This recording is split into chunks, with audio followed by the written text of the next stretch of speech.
Thank you very much, Jeff. Like Cordy said, welcome to you all. I've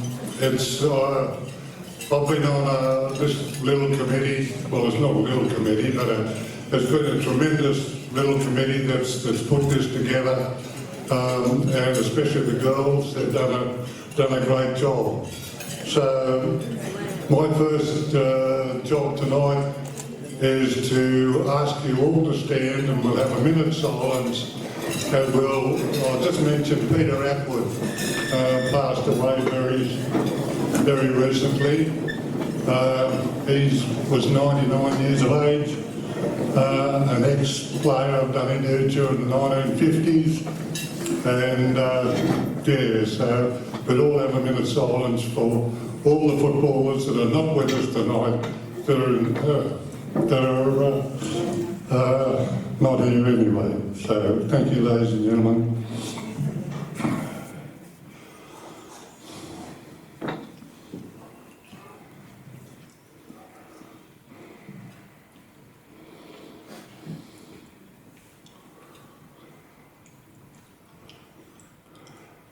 Okay, ladies and gentlemen, thank you. Take your seats.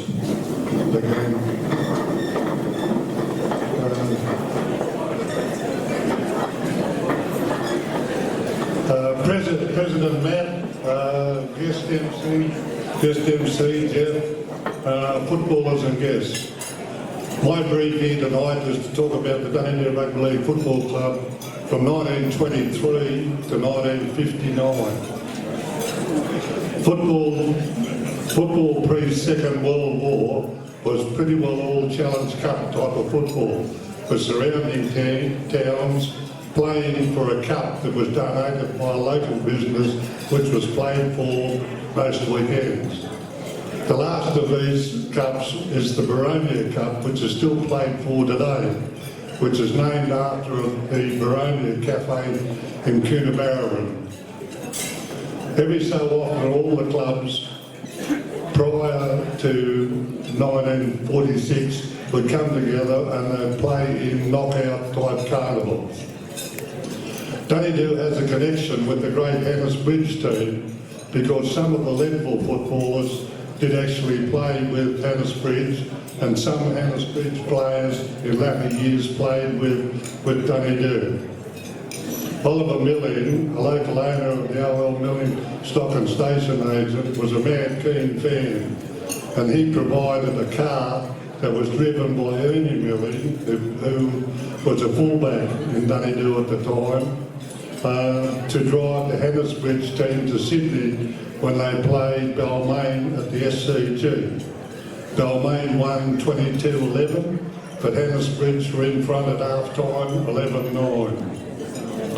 During these early years, pre-46, I don't think there was a lot of football due to the war. From 39 to 45, due to the war, the ground where the football was played today was the third ground. The first ground was down at the River Flats opposite the Polo Cross ground. That was when the state governor called in. The second ground was up at the showground, and they played there for 2 or 3 years, and the third ground is down where the footy was played today. Group 14 was formed in 1946 and consisted of Mudgee, Goldong, Dunedoo, Coolah, Gilgandra, Coonabarabran, Barradine and Canal. Each town having a first reserve and juniors.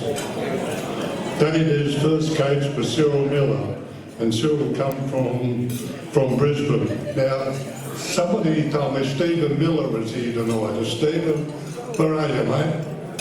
There he is, Stephen. Well done. Thank you for coming.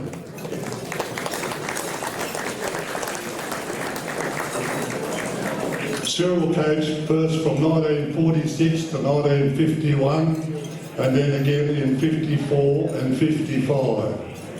The colours originally were red and green until about 1964. Cyril was followed by the coaches Neville Fraser, Paul Hines, Frank Lamb, Tom Rutherford, Vin Corries, Don Canane and Neville Allen in 1960. Dunedoo has always been very reliant on the smaller surrounding towns and villages, Mendoran, Marigold, Elong, Cobra, Leadville, Burrawar and Coolah in recent years to help keep the football going in Dunedoo. In 1957, Herbert Daly Messenger visited Dunedoo on his way to Coonabarabran. Apparently, I see in records that he cost the club £7. I think we were very lucky because he was here in 57 and he died in 1959.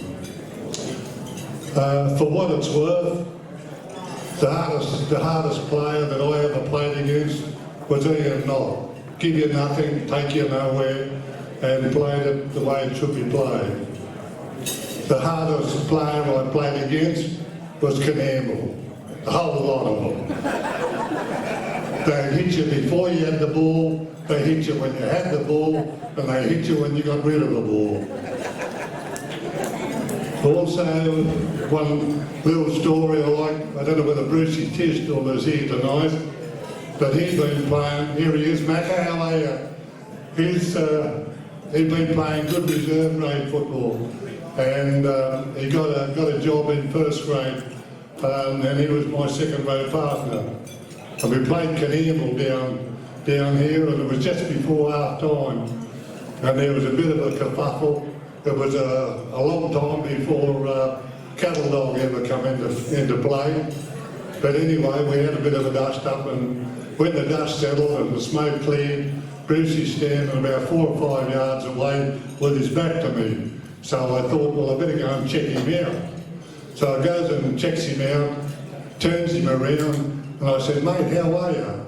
And he looked at me, and he had one eye about 80% open. He had a bit of blood coming down the side of his mouth. He wiped it off with his sleeve, and he says, I was just starting to get on top of him. Some characters that we had in my time, Freddie French, Bill Trethowne, Pop Holmes, Andy Cook, Bill Darlington, Ray Waggett, Jimmy Henn and Terry O'Brien. Thank you, ladies and gentlemen.